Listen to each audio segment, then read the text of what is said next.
بسم اللہ الرحمن الرحیم والوالدات یرضعن اولادهن حولین کاملین لمن اراد ان یتم الرضاعة وعلى المولود له رزقهن وكسوتهن بالمعروف لا تكلف نفس الا وسعها لا تضار والدة بولدها ولا مولود له بولده وعلى الوارث مثل ذلك فإن أرادا فصالا عن تراض منهما وتشاور فلا جناح عليهما وإن أردتم أن تسترضعوا أولادكم فلا جناح عليكم إذا سلمتم ما آتيتم بالمعروف واتقوا الله واعلموا أن الله بما تعملون بصير والوالدات مائیں یرضعن اولادهن اپنی اولاد کو دودھ پلائیں حولین کاملین مکمل 2 سال لمن اراد ان یتم الرضاعة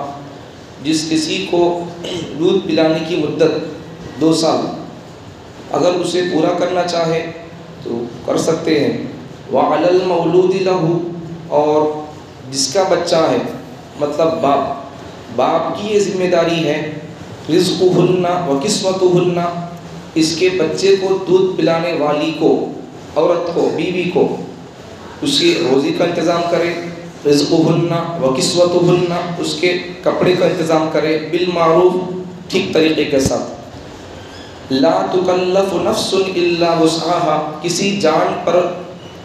کسی جان کو تکلیف نہیں دی جائے گی الا وسعها مگر اس کی طاقت کے بقدر ہی لا تضار والدة ماں کو تکلیف نہ پہنچائے بولدها اس کے بچے کی وجہ سے ولا مولود له بولده اور باپ کو تکلیف نہ پہنچائے اس کے بچے کی وجہ سے وعلى الوارث مثل ذلك اور وارث پر بھی کسی طرح کا حق ہوتا ہے ذمہ داری ہوتی ہے فإن أرادا فصالا عن تراض منهما پھر اگر میاں بیوی ماں باپ دونوں اگر بیٹھ کر رضامندی کے ساتھ مشورے کے ساتھ اگر بچے کو دودھ چھڑانا چاہیں فلا جناح علیہما دونوں پر کوئی حرج نہیں ہے وَإِنْ أَرَدْتُمْ أَن تَسْتَرْضِعُوا أَوْلَادَكُمْ اور اگر ارادہ کر لیں ان تسترضعوا اولادکم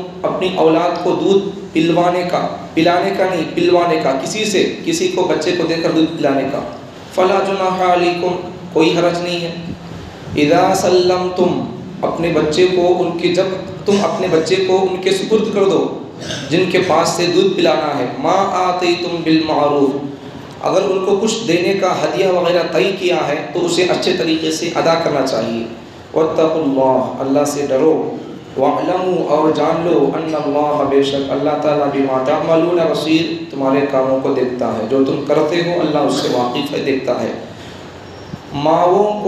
مائیں اپنے بچوں کو دودھ پلائیں مکمل 2 سال اگر ان کو اپنی دودھ پلانے کی مدت پوری کرنا چاہیں تو کر سکتے ہیں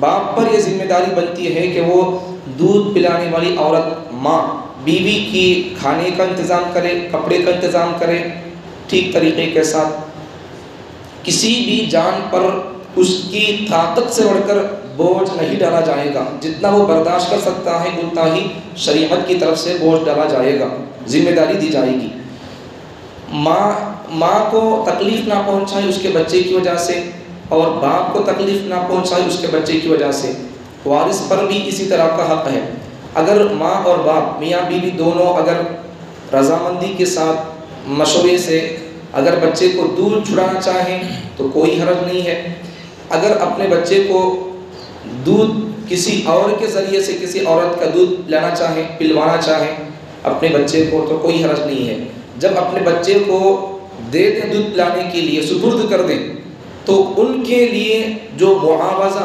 اجرت دینے کے لیے بات طے ہوتی ہے اس کو ٹھیک طریقے سے حقوق العباد میں آتا ہے وہ اس لیے اس کو ٹھیک طریقے سے ادا کرنے کی کوشش کرے ٹال مٹول نہ کرے اللہ سے ڈرو اور جان لو یہ بات کہ اللہ تعالیٰ تمہارے اعمال کو دیکھ رہا ہے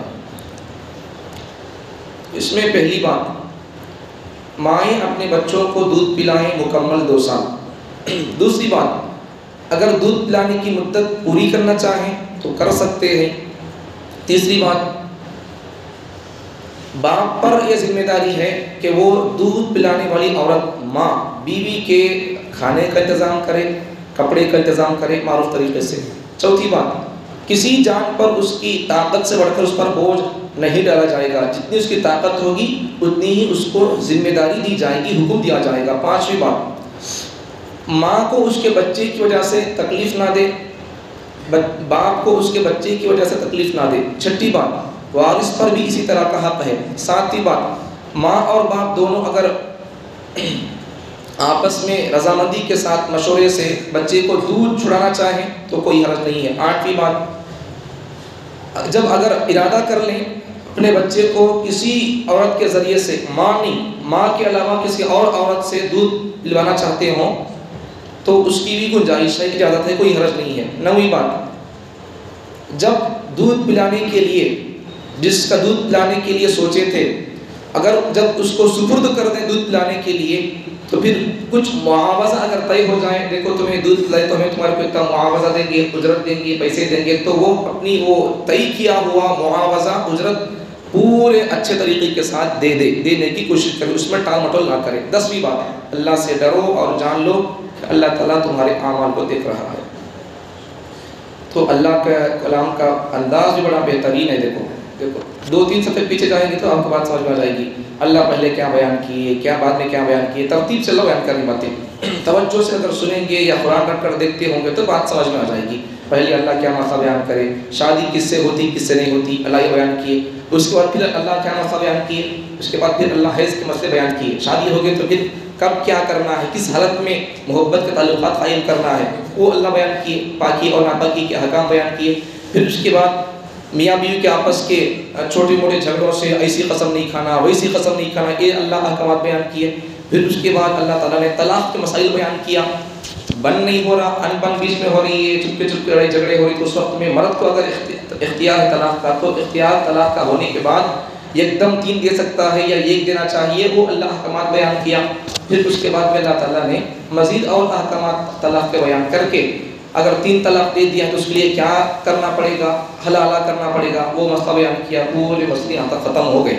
اب یہاں سے اللہ تعالیٰ بیان کر رہی اولاد اگر ہو گئی میاں بیوی کو تو اس کے بعد اولاد کو دودھ پلانا، ان کی پرورش کرنا، یہ ذمہ داری یہ اللہ تعالیٰ بیان کر رہی ہے۔ سے اب دودھ کتنے سال پلانا، بہت سارے مسائل ہیں، بچہ پیدا ہو گیا، اس کے بعد طلاق ہو گئی یا طلاق ہونے کے بعد بچہ پیدا ہو گیا، وہ مسئلہ کیا ہے، دودھ پلانے کی ذمہ داری کب تک ہوگی عورت کو، اس کے لیے کیا مسئلہ ہے، یہ سارے احکامات کی آیت کے اندر بیان کیے گئے ہیں۔ آج اگر ہوگا تو مکمل بیان کرنے کی کوشش کروں گا، نہیں تو کل بیان کریں گے، کوئی بات نہیں ہے۔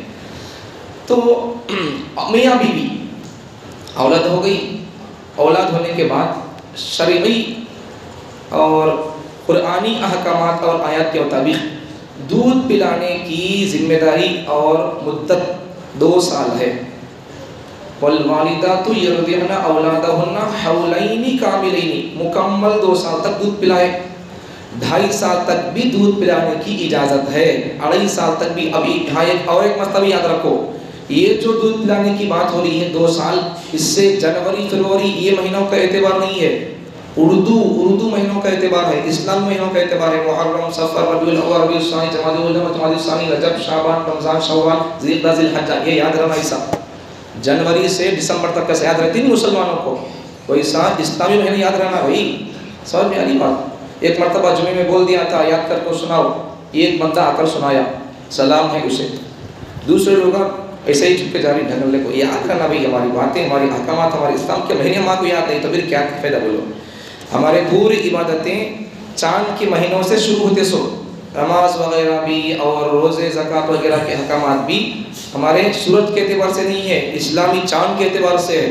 چاند کو دیکھ کر مہینہ شروع ہوگا، چاند دکھ گیا تو پھر مہینہ ختم، چاند پر ہمارے پورا معاملہ ہے۔ سو وہ اس مہینوں کو یاد نہیں تو پھر کیا کریں گے؟ سو میری بات کی یاد رکھنا، اسے یاد رکھو۔ تو یہ جو 2 سال دودھ پلانے کی بات ہے، یہ جنوری فروری انگریزی مہینے نہیں، انگریزی مہینوں کو بولتے اردو میں شمسی مہینے، تو ان کا حساب سورج کے ذریعے سے کیا جاتا ہے۔ اب وہ انگریزی مہینے اسلامی مہینے سے، قمری مہینے سے کچھ بڑے ہوتے ہیں، ذرا بڑے ہوتے ہیں، 10-15 دن بڑے ہوتے ہیں وہ. اسلامی مہینے 10-15 دن کم ہوتے ہیں، اور انگریزی مہینوں میں 30 دن بھی آتے ہیں، 31 دن بھی آتے ہیں. لیکن اسلامی مہینوں کے اندر یا تو 29 دن یا پھر 30، اس سے آگے نہیں بڑھیں گے اسلامی مہینے. یہ ساری احکامات پیچھے بتا دیا تھا، جہاں مہینوں کی بات آئی تھی وہ وہاں آپ کو بتا دیا تھا. تو یہاں جو 2 سال دودھ پلانے کی بات ہے یہ انگریزی مہینوں کے حساب سے نہیں، اردو مہینوں کے حساب سے. اور یہاں ہماری قوم غلطی بھی یہ کر دیتی ہے، بچہ جب پیدا ہوتا ہے تو بچے کی تاریخ آج اگر پیدا ہوا تو آج جنوری کی کیا تاریخ ہے وہ لکھ لیتے، لیکن آج اسلامی اعتبار سے کیا تاریخ ہے ایک آدمی نوٹ نہیں کرتا. کون سا سن تھا آج، مہینہ کون سا تھا، تاریخ کون سی تھی آج، وہ یاد نہیں رہتا. اگر اب بھی اگر پوچھیں گے تو اتنے لوگوں میں سے کسی یاد نہیں رہتا. اسلامی اعتبار سے کون سا مہینہ ہے، تاریخ کہتی ہے یاد نہیں. ابھی رمضان کب شروع ہوگا بول کر، کب شروع ہوگا کیسا معلوم کریں گے، یاد ہوگا تو نہیں معلوم کریں گے وہ کب شروع ہوگا بول کر. اب کون سا مہینہ چل رہا، تاریخ کون سی ہے. اس لیے ایک آسان طریقہ تمہارے کو بول دے تو اسے یاد رکھ لے کر اگر عمل کریں گے تو تمہارے کو مہینے کون سا آج ہے، تاریخ کون سی یاد رکھنے میں آپ کو آسانی ہو جائے گی. آسان راستہ، ترتیب آسان یاد رکھنے کے لیے. آسان راستہ کیا، مہینے کے 30 دن ہوتے ہیں یا اس پر 9 دن ہی رکھ لو اسلامی اعتبار سے. تو روز ایک پارہ پڑھو، روز ایک پارہ پڑھیں گے تو پھر یاد ہو جائے گا آرام سے. آج کون سی تاریخ ہے، مہینہ کون سا ہے، تاریخ کون سی ہے، آج میرا کتنا پارہ ہے، 15واں پارہ پڑھنا ہے تو پھر آج اسلامی تاریخ 15 تاریخ ہے، آرام سے یاد رکھ سکتے ہیں. آسان راستہ ہے. اور مہینے میں ایک قرآن ہماری مکمل ہوتی رہتی ہے، مہینے میں قرآن ہماری مکمل ہوتی رہے گی. ایک کام ہمارا یہ ہو جائے گا، اور دوسرا کام کیا، ہماری اسلام مہینے سے قمری مہینے کی تاریخ کون سی ہے، مہینہ کون سا ہے یاد رکھنے میں ہم کو دقت نہیں ہوگی. آسان راستہ ہے. روزانہ ایک پارہ پڑھو، سمجھ جائے گا مہینے کی ترتیب کے حساب سے تاریخ کون سی ہے آج وہی پارہ ایسا. تو مہینے کے شروع سے ویسا شروع کر لیں گے تو آسانی ہو جائے گی. اگر تاریخ اچھا آپ کے دماغ میں سوال پیدا ہوگا کہ اگر جیسا کہ تمہیں بولے قمری مہینے اسلامی مہینے 30 دن نہیں ہوتے، کبھی 30 دن یا پھر 29 دن کے ہوتے ہیں تو پھر پارہ کیا پڑھنا ہے. جب آپ کو معلوم ہو جائے کیلنڈر کے حساب سے، چندری کے حساب سے کہ یہ مہینہ 29 کا ہے تو پھر اس وقت میں جس دن 29 کا مہینہ ہوگا اس دن 2 پارے پڑھ لو، مکمل ہو جائے گی قرآن. سمجھ میں آ رہی بات. تو یہ جو دودھ پلانے کی مدت ہے وہ اسلامی مہینے کے سال کے حساب سے 2 سال، انگریزی حساب سے نہیں. تو جب بچہ پیدا ہو تو اپنی بچے کی تاریخ انگریزی بھی لکھو، اردو بھی لکھو. اسلامی تاریخ کیا ہے، قمری مہینے کی تاریخ کیا ہے وہ بھی لکھو. یاد رکھنا ہے سو ہم کو یہ تاریخ وہ تاریخ اس کی اتنی ضرورت نہیں ہے. دنیا کے ماحول اور معاملات میں وہ تاریخ چلتی ہے، لیکن دین کے اعتبار سے ہم کو تاریخ چلے گی، دیکھنا پڑے گا اسلامی تاریخ کیا وہ دیکھنا پڑے گا. اس لیے اسلامی مہینے کا، قمری مہینے کا حساب اور اس کی یاد رکھنے کی کوشش کرنا چاہیے. اچھا، اب بچہ پیدا ہونے کے بعد دودھ پلانے کی ذمہ داری ماں پر ہے. اب یہ اسے کوئی بیماری نہیں ہے، کوئی عذر نہیں ہے، خامخواہ چونکہ ضد کی وجہ سے، نفرت کی وجہ سے، شوہر پر نفرت ہے، بچے کو دودھ پلانا نہیں چاہیے، بچہ دودھ پینے کی عمر ہے اس کی، تو اگر اسے دودھ پلانے سے عورت اگر ہاتھ اٹھا لیتی ہے، مطلب دست بردار ہو جاتی ہے، نہیں پلاتی جی میں ہی بول کر بول رہی، ضد کی وجہ سے، کوئی اور عذر نہیں ہے، بیماری نہیں ہے، تو ایسی وقت میں اگر عورت کو بچہ دودھ پلانے کے قابل لائق ہے، ایسے وقت میں اگر عورت ضد کی وجہ سے اگر دودھ پلانے سے دست بدر ہو جاتی ہے، نہیں پلاتی بول کر، تو عورت گنہگار ہوگی. سمجھ میں آگئی بات. تو ایسا بہت سارے مسئلے ہیں. اپنے حسن و جمال کو بچانے کے لیے عورتیں دودھ نہیں پلاتے، یہ سب کام نہیں کرنا چاہیے. دودھ پلانے کا اللہ جو سسٹم رکھا ہے اس کے ذریعے سے عورت کی بھی صحت ہے اور بچے کی بھی صحت ہے. ماں کے دودھ کے اگر اللہ تعالیٰ نے اس کی بچے کی صحت، طاقت کے لیے، اس کی جان کے لیے کتنا شکر ہونا، کتنا دودھ پتلا ہونا، کتنا گاڑھا ہونا، وہ اللہ تعالیٰ ماں کے دودھ کے اندر اللہ رکھ دیا. اب بچے کو بھینس کا دودھ پلائیں گے تو بچے کو جلما ہو جائیں گے. گئی کا دودھ پلانا پڑے گا تو پھر سوچنا پڑے گا پانی کتنا ڈالنا، ایک گلاس دودھ کو پانی کتنا ڈالنا، شکر کتنا ڈالنا. کبھی زیادہ شکر ہوگی تو بچے کو کھانسی شروع ہو جاتی ہے، پھر پستہ ہو جائیں گے، پھر اور دوسرے مسئلے آ جائیں گے. اس لیے اللہ نے سسٹم کیا کر دیا، ماں کا دودھ ایسا رکھا اللہ نے کہ اس کی طبیعت جیسی ہوگی، جتنا شکر ہونا اسے اللہ وہاں رکھ دیا، جتنا اسے پتلا پن ہونا اللہ وہاں رکھ دیا، جتنا گاڑھا پن ہونا اللہ وہاں رکھ دیا، جتنا نمک ہونا اللہ ماں کے دودھ کے اندر رکھ دیا. آج کے زمانے میں یورپ ممالک کی دیکھا دیکھی ہماری اسلامی اور مسلمان عورتیں بھی یہ سیکھ گئیں کہ اب اپنے بچوں کو دودھ نہیں پلائیں گی. جسم کی نمائش اور خوبصورتی کو بچانے کے لیے ایسی بات نہیں ہے. اگر آپ یورپ کے اخبارات اور نیوزوں کو دیکھیں گے کہ وہاں زیادہ تر لوگ اسی وجہ سے مر رہے ہیں. بہت ساری وجوہات میں سے بھی وجہ ہے کہ عورتوں کی موت کی، ہارٹ اٹیک وغیرہ، جسم کے اندر کے چیزیں خراب ہو جانا، یہ سب چیزیں ہیں. تو یہ اللہ تعالیٰ نے سسٹم بنا دیا ہے، اس کے ذریعے سے عورت کے لیے بھی صحت ہے اور بچے کے لیے بھی صحت ہے. تو اگر عورت دودھ پلانے سے دستبردار ہو جائے تو عورت گنہگار ہوگی. بیماری کوئی بھی نہیں ہے تو بچے کو دودھ پلانا چاہیے. ایک بات سمجھ میں آ گئی. ایک بات، پہلی بات تو کیا، 2 سال دودھ پلانے کا مسئلہ وہ سال کس حساب سے ہونا، اسلامی قمری حساب سے ہونا. دوسرا مسئلہ، دوسری بات، عورت کو کوئی عذر نہیں ہے تو دودھ پلانے سے اگر انکار کر دے گی تو گنہگار ہوگی. کوئی عذر ہے، قابل معافی اور قابل چھوٹ، وہ عذر ہے تو تب چھوٹ ہو سکتی ہے. ورنہ چپکے میاں بیوی کے اندر جھگڑا ہو گیا، بچے دودھ نہیں پلاتی، مر جاتی مجھے کیا، یہ نہیں چلے گا. سمجھ میں آ رہی بات. تو دوسرا مسئلہ یہ، اگر کوئی عذر ہے تو چھوڑ سکتی ہے، کوئی عذر نہیں ہے چھوڑ رہی ہے تو گنہگار ہوگی. تیسرا مسئلہ، تیسری بات کیا، اب عورت اگر دودھ پلا رہی، عورت بیوی دودھ پلا رہی بولے تو اب بیوی کا خرچہ، کپڑا وغیرہ، کھانے کا سب اس کی ذمہ داری شوہر پر ہوگی. اس کے روزی روٹی کا مسئلہ وہ سب ذمہ داری مرد پر ہوگی. مرد اس کی کھانے کپڑے کا انتظام وغیرہ، اہتمام وغیرہ اسے خیال کر کے کرنا چاہیے.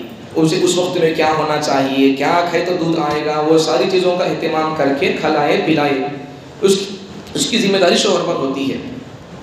اب اچھا آگے، کسی بھی جان پر اس کی طاقت سے بڑھ کر اللہ تعالیٰ بوجھ اور ذمہ داری نہیں ڈالتے. ان کتنا اسے وزن اٹھاتا کہ ہمیں انسان اپنے بچے کو کتنا بندہ اٹھاتا کہ کتنے لیٹر اٹھتا تو اسے اٹھانے کے لیے دیتے. اب اللہ تعالیٰ اب انسان اپنے بچوں پر کتنا لاتا کہ بندہ اٹھا دیتے بولے تو اللہ تعالیٰ کہ انسانوں پر عمل نہیں کرے تو ان کو عمل نہیں کر سکتے ہیں، طاقت نہیں ہے، تو پھر اللہ ان کے اوپر اتنی بڑی ذمہ داری کہیں کو دیں گے. مثال کے طور پر آدمی کتنا اٹھاتا کہ اس کی طاقت سے کتنی ذمہ داری ادا کر سکتا ہے، اللہ وقت اسے کام دیں گے. اس لیے اللہ تعالیٰ اب نماز دیکھو، اللہ یہاں پڑھو بولے سو زمین پر آسمان پر، فجر کی نماز پہلے آسمان میں جا کر پڑھو اگر بولتا تو ہماری طاقت سے باہر کا حکم ہے، وہ نہیں کر سکتے، ہمیں نہیں ہوتا وہ. اس لیے اللہ کیا کیا، طاقت سے بڑھ کر اللہ تعالیٰ کوئی حکم نہیں دیا. اسلام کے احکامات کو اگر پڑھ کر دیکھیں گے یا پرکھ کر دیکھیں گے تو کوئی بھی اسلام کا حکم انسان کی طبیعت سے، انسان کی فطرت سے، نیچرل سے وہ مخالف نہیں ہے، اپوزٹ نہیں ہے. انسان کی طبیعت، فطرت اور اس کے تقاضوں کو مد نظر رکھ کر ہی اللہ نے احکامات کو نازل کیا. کوئی بھی حکم، داڑھی کا حکم نہیں، طلاق کا حکم نہیں، حلالے کا حکم نہیں، کوئی بھی حکم نہیں جو انسان کے جسم پر ظلم کرتا ہو، ایسا کوئی حکم نہیں ہے. زکوٰۃ کا حکم بھی نہیں ہے، روزے کا حکم بھی نہیں ہے. کون سا بھی حکم مسلمانوں پر یا انسانوں پر اسلام کا ظلم کرنے کے لیے نہیں ہے. البتہ سمجھ کا فرق ہوتا ہے.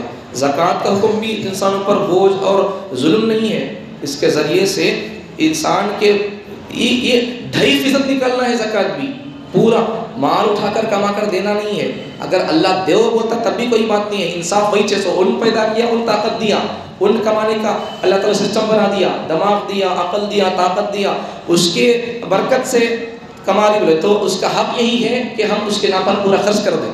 لیکن ان کیا بول رہا، رقوبہ مجھے معلوم ہے تیرے کو بیوی ہے، بچے ہی بول کر، اس لیے تو کیا کر 2.5% مجھے نکال کر دے ڈال، اس کے بعد بچا مال تو رکھ لے. اور وہ بھی کیا، آدمی نصاب کا مالک ہو، اتنا مال ہونا بول کر ایک نصاب ہے. رمضان نے پورے مسائل بتا دیا تھا. اتنا مال ہونا، پھر مال ہوئے تو نہیں، پھر وہ مال پر سال گزرنا، اتنے مسئلے ہیں بھائی، تب جا کر زکوٰۃ واجب ہوتی ہے. کتنے مسئلے ہیں. اسلام اب سمجھو، اسلام مسلمان پر ظلم کر رہا نہیں کر رہا. زکوٰۃ کے ذریعے سے ظلم نہیں ہے، روزے کے ذریعے سے ظلم نہیں ہے. روزے کے ذریعے سے کیسا ظلم نہیں ہے. اب زکوٰۃ کے ذریعے سے بات معلوم ہو گئی. اور زکوٰۃ کے ذریعے سے 2.5% نکالنا ہے. اور وہ بھی کیوں، اگر وہ اتنا نکالے گا بندہ تو پھر اس کا بچت مال اللہ اس کی حفاظت کر لیں گے. ورنہ پھر یہ مال اگر نہیں نکالیں گے 2.5% تو پھر یہ اس کے ساتھ مل کر یہ بھی برباد ہو جائے گا، وہ بھی برباد ہو جائے گا. تو یہ بات ہے. تو اسی طرح زکوٰۃ آج سے 50-60 سال پہلے حضرت شیخ الحدیث زکریا صاحب رحمۃ اللہ علیہ، فضائل اعمال لکھے حضرت، ان کے زمانے کی بات، ان کے حیات کے اوپر، ان کی زندگی پر ان کی خود کتابیں 2 کتابیں لکھی ہوئی ہیں. تو ان کے زمانے میں ایک غیر مسلم آدمی سن لیا تھا زکوٰۃ کیا بول کر، بقیہ مسئلہ آپ کو کل بتاؤں گا، اتنی بات کروں گا. اب یہ جو بول رہا ہوں میں، اسلام دین فطرت ہے. انسان کی طبیعت، فطرت اور نیچرل کو سامنے رکھ کر اللہ نے اسلام کے احکامات کو نازل کیا. یہ سمجھانے کے لیے اب جو بول رہا ہوں وہ کل آپ بقیہ دودھ کے مسائل کیا، وہ کب تک دودھ پلانا، وہ سب آپ کو کل بتاؤں گا. اتنی بات یاد رکھو، اسلام دین فطرت ہے. اسلام کا کوئی بھی حکم انسان پر ظلم کرنے کے لیے نہیں ہے. وہ سمجھانے کے لیے مثال دے رہا ہوں. تو یہ ایک مثال کیا، زکوٰۃ کی مثال. شیخ الحدیث زکریا صاحب رحمۃ اللہ علیہ کے زمانے کے اندر 50-60 سال پہلے کی بات، یہ غیر مسلم بندہ سن لیا تھا، اسے معلوم ہو گیا کسی مولانا کے بیان سے، جو بندہ زکوٰۃ نکالے گا اس کے مال کی حفاظت اللہ کر لیں گے، اس کا مال ضائع نہیں ہوگا. ایک بندہ سن لیا مولانا کے بیان سے. اب وہ بندہ برابر اس کے پاس جتنا مال تھا وہ سب مال حساب کر کے کاؤنٹ کر کے برابر سال کو زکوٰۃ نکالتا تھا. اب ہوا کا ایک مرتبہ آنچ لگ گئی گلی میں، گھر کے پاس محلے میں آنچ لگ گئی. اب ایک بندہ آ کر اسے خبر دے رہا، ایک غیر مسلم بندے کو جو زکوٰۃ نکالتا تھا اسے آ کر خبر دیا. ایک بندہ آ کر، ارے بھائی تیرے گھر کے پاس آنچ لگ گئی، چل جلدی چل بول کر. ان اطمینان سے ہے، آنچ لگی سن کر بھی اطمینان سے ہے، ٹینشن نہیں ہے، آرام سے سکون سے، چہرے پر کوئی بھی پریشانی اور کوئی بھی ایسا کیا لگ گئی، ایسا کوئی ٹینشن کی بات نہیں ہے. آرام سے لگ گئی آنکھ، کوئی بات نہیں، ٹھیک ہے. اس کے بعد پھر تھوڑی دیر کے بعد میں آہستہ گھر کو گیا. اسے یقین تھا، معلوم تھا، اس لیے کہ وہ اسلامی حکم پر عمل کر رہا تھا، اطمینان سے ہے، مولانا کے بیان سے سن لیا تھا وہ، تو اسے اسلام کے حکم پر، مولانا کے بیان پر اسے اعتماد تھا، بھروسہ تھا. اب بعد میں گھر کو جا کر دیکھا تو اس کے پورے آزو بازو کے گھروں کو تو آگ لگی، لیکن اس کے گھر کو آگ نہیں لگی. بعد میں پوچھے تو کئی کو بھائی تو اطمینان سے تھا اور تجھے ٹینشن بھی نہیں تھا، اور تو آ کر دیکھا تو بازو کے گھروں پہ آگ لگ گئی، تیرے گھر کو آگ نہیں لگی، وجہ کیا؟ مجھے یقین تھا اللہ کے، ایشور کے، بھگوان کے حکم پر. اس کا حکم یہ، اس کے ماننے والے بندوں سے میں نے سنا کہ جو بندہ اپنے مال کو کاؤنٹ کر کے حساب کر کے زکوٰۃ نکالتا ہوگا سال میں، اس کے مال کو اللہ ضائع نہیں کریں گے. تو میں ایشور کے حکم کو عمل کر رہا ہوں، اس کے حکم کو میں پورا کر رہا ہوں. مسلمان ہی بندہ غیر مسلم ہے، کافر ہے، پھر بھی اسلام کے حکم کو، زکوٰۃ کو نکال رہا حساب کر کے، اللہ اس کے مال کو حفاظت کر رہا. سمجھ میں آ گئی بات؟ تو ایسا کوئی جب ایک غیر مسلم بندہ زکوٰۃ نکال رہا تو اللہ اس کے مال کی حفاظت کر رہا، تو پھر ہمارے اوپر واجب اور فرض ہے کہ ہم بھی نکالیں. سمجھنے کے لیے انسانوں کے دلوں کے اندر، مسلمانوں کے آگے چل کر 50-60 سال کے بعد 2014 کے مسلمانوں کے دماغ میں پیدا ہو جائے گا زکوٰۃ نکالنے سے مال کے اندر کمی ہو جائے گی. اس قسم کے اس زمانے کے لوگوں کے دماغوں کے اندر ایسا سوال پیدا ہو جائے گا. اس لیے اللہ نے آج سے 50 سال پہلے ویسا اللہ نظام کر دیا کہ زکوٰۃ غیر مسلم بندہ نکال رہا اور اللہ اس کے مال کی حفاظت کر رہا. یہ سمجھانے کے لیے ایسی واقعات ہوتے ہیں، سمجھنے کے لیے. اس لیے زکوٰۃ جن پر فرض ہے، واجب ہے، کاؤنٹ کر کے حساب کر کے نکالنا چاہیے. معلوم ہوگی بات کہ زکوٰۃ کے ذریعے سے کوئی بھی نقصان نہیں ہوگا، اللہ اس کی حفاظت کر لیں گے. دوسری مثال روزے کے ذریعے سے بھی انسان پر ظلم نہیں ہے. کیسا ظلم نہیں ہے؟ ڈاکٹر حضرات بولتے کہ کھانا لمٹ سے کھاؤ، زیادہ کھانا نہ کھاؤ، یا پھر 3 وقت اگر کھانے کا مسئلہ ہے تو پھر 1 وقت روٹی کھا لو، اس سے شوگر نہیں آئے گا، اس سے یہ نہیں ہوگا، وہ نہیں ہوگا. یہ تمام مسئلے. یا پھر کبھی کبھار کیا کرو، کھانا نہ کھاؤ، ڈائٹنگ کرو. یہ ڈائٹنگ میں نہیں، فائٹنگ بھی نہیں، اللہ کی طرف سے نظام اللہ نے بنا دیا. کیا سال بھر یہ کھا کر انسان کے جسم کے اندر جتنا ہونا تھا چربی اور کیڑے اور اس طرح جو ہونا تھا وہ اس سے آگے بڑھ جاتے ہیں. کوئی بھی چیز اپنی حد سے آگے بڑھ گئی تو نقصان ہوتا. بخار آئی، گولی 2 لوگ ایک کھانا ہے وقت میں. میں کئی ہوئے کہ تو بخار ہلکا اترتی تو بولتا ایک دم 5 گولیاں کھا لیا تو بخار نہیں اترتی، اترتا اوپر کو، چڑھتا اوپر کو. سمجھ میں آئے گی؟ تو ویسا ہوتا ہے. اس لیے کیا کرنا پڑے گا؟ آہستہ آہستہ. تو اللہ نے وہی کہا، سال بھر بندے 11 مہینے یہ کھا لے کر ان کو زیادہ ہو جاتی ہے، اندر کی کیڑے وغیرہ، کریملس، جراثیم زیادہ ہو جاتے ہیں. تو ان کو اللہ نے جلانے کے لیے، اندر کے کیڑوں کو آگ لگانے، جلانے کے لیے، ختم کرنے کے لیے تو اللہ نے نظام کر دیا روزے کا. تو اس کے ذریعے سے بھی انسان کی صحت ہے. اب روزے بھی آج جیسا زکوٰۃ کا حکم آج سے 50 سال پہلے غیر مسلم دیتے، مثال بتایا نہیں، ویسا آج کے زمانے میں اب فی الحال اب بھی رمضان کے موقع پر بہت سارے غیر مسلم روزہ رکھتے ہیں. اب یہاں کی روزہ رکھیں، میں وہ نہیں بول رہا ہوں. یورپ ممالک جہاں سے اسلام کی دشمنی شروع ہوتی ہے اور وہاں جہاں یورپ ممالک کے اندر اسلام کو، قرآن کو ختم کرنے کی سازشیں رچی جاتی ہیں، وہاں کے اسلام دشمن لوگ روزہ رکھتے ہیں، اور وہ بھی عیسائی لوگ، یہودی لوگ روزہ رکھتے ہیں. یہ سب واقعات کی روشنی میں پورے واقعات آپ کو بتا دیا تھا. پھر بھی بتانا یہ چاہتا ہوں کہ اسلام کا کوئی بھی حکم انسانوں پر، مسلمانوں پر ظلم کرنے کے لیے نہیں ہے. اسلام کا جو بھی حکم ہے وہ انسانوں کی بالکل طبیعت، فطرت، نیچرل تقاضوں کے حساب سے سمجھ آ گئی بات. کسی بھی حکم کو آپ کو کوئی بھی حکم اللہ کرو بول کر بول رہا تو پھر وہ بات ہم کو یا تو سمجھ میں نہیں آتی ہوگی. اللہ جو حکم دیا وہ ہم کو سمجھ میں نہیں آتی، تب اعتراض ہوگا. اگر اس کو سمجھ لیں گے یہ حکم ایسا، اس کی حکمت یہ ہے، تو پھر اس کے بعد اعتراض پیدا نہیں ہوگا.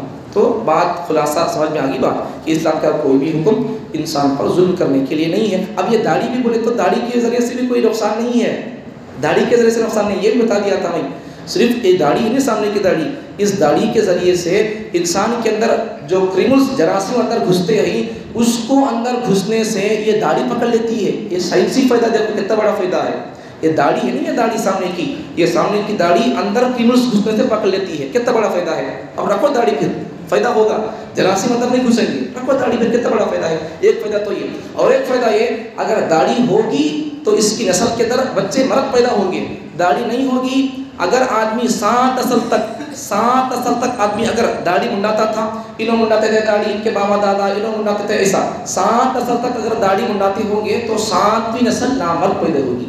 کتنے فائدے ہیں. سمجھ پیاری بات. اگر ہماری نسل کے اندر مرد بچہ پیدا ہونا ہے، ویسے کیڑے ہمارے جسم کے اندر ہونا ہے، مرد بچے کے پیدا کرنے کی کیڑے اگر ہونا ہے تو اس کے لیے داڑھی نہ منڈاؤ. مرد بچے پیدا ہوں گے، بچے پیدا ہوں گے پہلی بات، اور ساتھ میں مرد بچے پیدا ہوں گے. داڑھی ہوتے سب چیزیں ہیں، کرمل سے بچیں گے، مرد بچے پیدا ہوں گے، بچے پیدا ہوں گے، ساری چیزیں ہوں گی. داڑھی نہیں تو پھر کچھ بھی نہیں ہے. سمجھ پیاری بات. اس لیے یہ سب فائدے ہیں.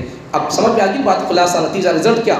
اسلام کے کسی بھی حکم میں انسانوں کے لیے ظلم نہیں ہے، ستم نہیں ہے، زبردستی نہیں ہے. اسلام کا ہر حکم انسانوں کی نیچرل طبیعت اور ان کے تقاضوں کے مطابق ہے. اور ایسا ہر حکم کو دیکھتے جائیں گے، ہر حکم کے اندر ایسے حکمتیں ہیں، بولتے جائیں گے تو پھر شام ہو جاتی. بس اتنی بات یاد رکھو، 2-3 مثالیں کافی ہے سمجھنے کے لیے. ایسا ہر حکم کے اندر انسانوں کی طبیعت کا اللہ نے خیال رکھا.